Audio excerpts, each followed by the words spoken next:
Sir doctor Dinesh Gupta फिर आपके सामने आ गया हूँ। और जैसे मैंने आपको प्रॉमिस किया था कि बहुत जल्दी इस किताब को लेकर मैं आपके सामने आऊँगा। इस किताब की बहुत सारे जो खजाना, इस किताब के अंदर जो खजाना है वो मैं आपके साथ शेयर करूँगा। सरश्री द्वारा लिखित एक ज़बरदस्त किताब है मित्रों। मेरे हाथ में बाल भक्त ध्रुव। आप सभी ने ध्रुव तारा देखा है? ध्रुव तारा जो आज भी चमकता है आसमान में। अभी भी आप देखेंगे ना, ध्रुव तारा जो है एक ऐसा तारा है जो आज भी चमकता है आसमान में और कई सालों से चमक रहा है। तो आज उसी की कहानी हम समझने वाले हैं, बालक ध्रुव की। बालक ध्रुव जो है, उनके पिताजी का नाम था उत्तानपाद। उत्तानपाद नाम का एक राजा था। उसकी दो उनकी पत्नी थी। एक पत्नी थी सुरुचि और एक थी सुनीति। सुनीति का जो लड़का था उसका नाम था ध्रुव। क्या नाम था? ध्रुव। और सुरुचि जिनके बच्चे का नाम था उत्तम। क्या नाम था? उत्तम। बस ये दोनों की कहानी है, यही पात्रों के बीच की कहानी है मित्रों। मुझे याद आ रहा है नील आर्मस्ट्रॉन्ग। कौन था नील आर्मस्ट्रॉन्ग? नील आर्मस्ट्रॉन्ग जब पहली बार चांद पर गया था, पहला व्यक्ति था। चांद पर जाने वाला पहला व्यक्ति कौन था? Neil Armstrong. और जब नील आर्मस्ट्रॉन्ग ने पहला कदम जब रखा चांद पर, तो उसने कहा था, और जो बात उसने कही थी मित्रों ये सबको याद रखने वाली है। उसने कहा था चांद का ये पहला कदम, चांद पर रखा गया यह पहला कदम मानव जाति के लिए सबसे बड़ी छलांग है। तो आज हम जो बात करने वाले ये सचमुच हमारे जीवन की सबसे बड़ी छलांग होगी। आज हम जिनके बारे में जानने जा रहे हैं, जिनके बारे में समझने जा रहे हैं, बालक ध्रुव के बारे में जानने जा रहे हैं। बालक ध्रुव जो अपने पिता से बहुत प्रेम करते थे, लेकिन जो उनकी सौतेली माँ थी सुरुचि। क्या नाम था उनका? सुरुचि। वो हमेशा अपने सौतेले बच्चे से नफरत करती थी। वो उसको कभी राजा के पास आने नहीं देती थी। एक दिन बालक ध्रुव ने देखा उनके पिता के गोद में उनका सौतेला भाई था उत्तम। तो वो भी जीत करने लगे कि मुझे आपकी गोद में बैठना है, पिता के गोद में बैठना है। लेकिन वहाँ पे उनकी सौतेली माँ आ जाती है सुरुचि, और वो बोलती है कि तुम्हें राजा की गोद में बैठने के लिए मेरे कोख से जन्म लेना होगा। तुम्हें भगवान विष्णु से तुम्हें वरदान लेना होगा और फिर से तुम्हें मेरे कोख से जन्म लेकर राजा के गोद में बैठना होगा। तब बालक ध्रुव को पता नहीं था कि भगवान विष्णु कौन है। वो अपनी माँ के पास जाते हैं। क्या नाम था उनकी माँ का? सुनीति। क्या नाम था? सुनीति। सुनीति के पास जाते हैं। सुनीति के पास जाते हैं और कहते हैं माँ ये भगवान विष्णु कौन है? तो वो कहते हैं कि भगवान विष्णु जो है ये एक बहुत बड़े भगवान है।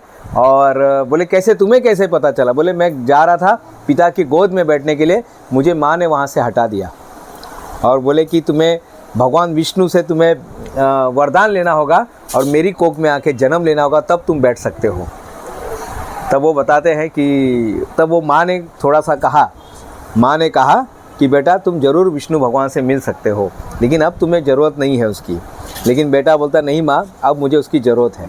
अब मैं मिलूँगा तो जब तक मैं भगवान विष्णु से नहीं मिलूँगा, जब तक मैं ईश्वर से नहीं मिलूँगा, तब तक मैं बैठने वाला नहीं हूँ। और वो जंगल में चले जाते हैं। तब माँ कहती कि यस ये संभव है, तुम कर सकते हो। माँ क्या कहती है? यस ये संभव है, हाँ ये संभव है और तुम कर सकती हो, तुम कर सकते हो। वो जंगल में चले जाते हैं। वहाँ पे कई चीज़ें उनको मिलती है। वो डर जाते हैं, लेकिन वो जाते हैं, ध्यान में बैठ जाते हैं। वहाँ पर उनको मिलते हैं देव ऋषि नारद भगवान वहाँ पर मिलते हैं। और नारद भगवान उनको बताते हैं कि विष्णु का ध्यान कैसे करना है। आँख बंद करके बैठ जाना है।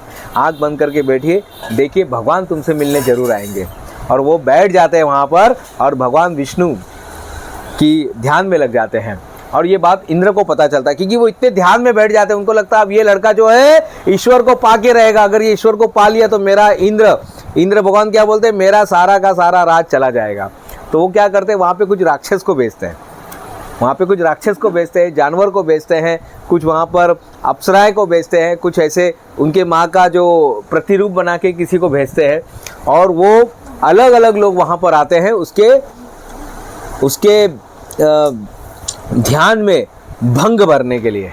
उसको ध्यान को भंग करने के लिए अलग अलग लोग आते हैं, राजा आते हैं, सॉरी वहाँ पर शेर का जो आवाज़ निकालते हुए लोग आते हैं, अप्सराएं आते हैं, राक्षस आते हैं, सारे लोग वहाँ पर आ जाते हैं, उसको भंग करते हैं। लेकिन उसको एक मंत्र बताया जाता है, ये मंत्र बहुत ज़रूरी है सभी के जीवन में। उसको मंत्र बोला जाता है, न सच है न झूठ है, न सच है न झूठ है, न फायदेमंद है न नुकसान है, न फायदेमंद है न नुकसानदेह है। बोलो बोलो, न सच है न झूठ है, न फायदेमंद है और न नुकसानदेह है। ये उसको मंत्र बताया जाता है और यही ध्यान में बैठा रहता है। बोले कुछ भी हो जाए, उनको विष्णु जो देव ऋषि रहते हैं वो पहले उसको बताते हैं कि तुम्हारे साथ ये सब होगा, लोग तुम्हारे ध्यान को भंग न करेंगे। जब आप पढ़ाई करने बैठेंगे तब कुछ ना कुछ होगा, मोबाइल चालू हो जाएगा, ये होगा, टीवी पे प्रोग्राम आएगा, आपका दोस्त आएगा बोलेगा चलो खेलने के लिए जाते हैं।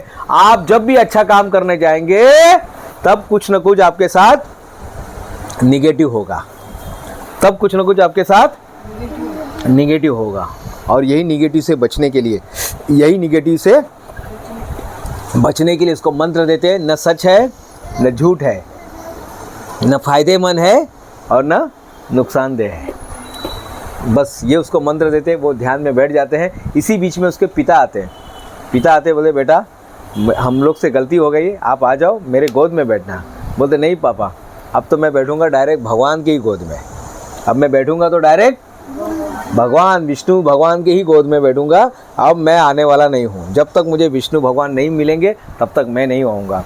और ऊपर विष्णु भगवान जब देखते रहते हैं अपने समंदर के ऊपर, वो जो उनके जो सांप के ऊपर बैठ के उनके ऊपर बैठ के जब वो देखते रहते हैं, बोले लक्ष्मी को बोलते अब मुझे जाना होगा। लक्ष्मी बोलते कहाँ जा रहे हो? बोले एक भक्त है जिसको देखने मैं जा रहा हूँ, मैं मिलने नहीं जा रहा हूँ, मैं उसका दर्शन करने जा रहा हूँ। क्या बोलते हैं?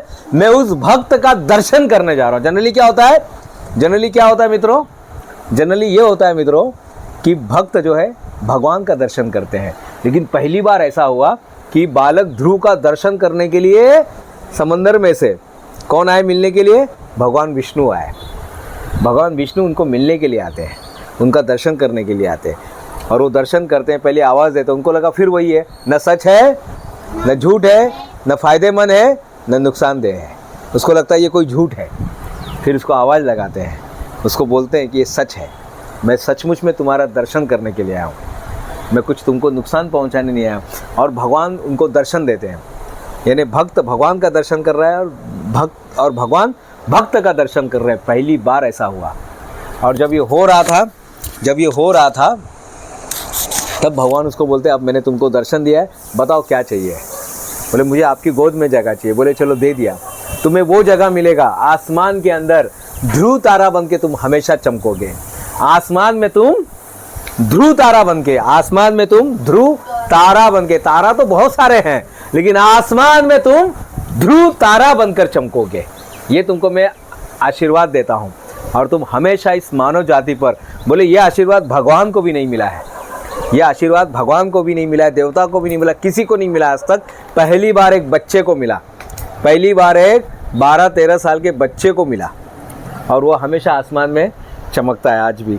और तब भगवान विष्णु कहते हैं कि भाई अभी तुमको तुम्हारा कार्यकाल पूरा करना, आप जाओ घर पे, अपने महल में जाओ और राज करो। वो जाता है महल में और सबसे पहला किसको मिलता होगा बताएंगे? किसको मिलता है? हाँ, कौन से मम्मी को? सौतेली माँ के पास जाते हैं, उसका पैर पड़ते और बोलते माँ तुम्हारे वजह से, अगर तुम मुझे उस दिन उतारी नहीं होती, तुम मुझे अगर उनकी गोद से उतारी नहीं होती, तुम अगर भगवान विष्णु का नाम नहीं लिए होते, तुम अगर मुझे बताए नहीं होते, तुमने अगर मुझे भेजा निकाला नहीं होता महल से, तो शायद मैं भगवान विष्णु को नहीं मिल पाता। तो तुम ही वो माध्यम बनी, उसका आशीर्वाद लेते हैं और वो कई सालों तक राज करते हैं। तो मित्रों, आपके साथ अगर कुछ निगेटिव होता है तो याद रखिएगा, याद रखिएगा, आपके साथ कुछ निगेटिव होता है, कुछ गलत होता है तो याद रखिएगा, शायद ईश्वर तुमको बालक ध्रुव बनाना चाहते हैं, शायद तुमको वो कोई बड़ा आदमी बनाना चाहते हैं, शायद उसके मन में कुछ और है आपके लिए। तो कभी भी छोटी छोटी चीज़ों से डरिए मत। दो भाई थे, एक भाई जो होता है यूट्यूब पर वीडियो बनाते रहता है और एक भाई पढ़ाई करते रहता है। दो भाई थे मित्रों, ये आपके लिए कहानी बता रहा हूँ। दो भाई थे, दो भाई थे, एक यूट्यूब पर वीडियो बनाता है और एक जो होता है पढ़ाई करता है। यूट्यूब वाला बहुत जल्दी फेमस हो जाता है, बहुत जल्दी फेमस हो जाता है। बोला देख तुम इतना पढ़ाई कर रहे हो, कुछ नहीं हो रहा है, मैं देखो क्या कर रहा हूँ। लेकिन वो बच्चा जो पढ़ाई था, दूसरा भाई था, वो पढ़ाई करते करते बड़ा आदमी बन जाता है, IAS ऑफिसर बन जाता है और इसका यूट्यूब चैनल डाउन हो जाता है।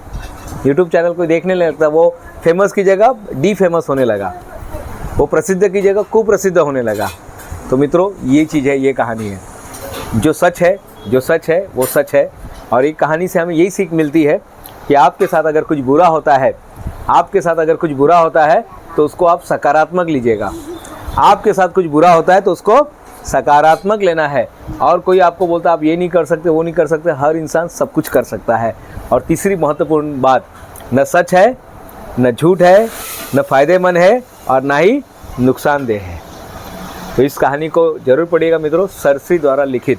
मैंने तो बहुत शॉर्ट में आपको ये कहानी बताई है, लेकिन आप ये किताब को पढ़िएगा। इस किताब को ऐसा लिखा गया है ना मित्रों, एक एक नई नई समझ आपको इस किताब के माध्यम से मिलेगी। इस किताब को सरश्री ने बाल भक्त ध्रुव, भक्तों की दुनिया का अचल तारा, ये जो किताब है और सरश्री ने इसको लिखा है, आप ज़रूर पढ़िएगा। मैं प्रोफेसर डॉक्टर दिनेश गुप्ता फिर मिलूँगा नए वीडियो में, तब तक के लिए धन्यवाद।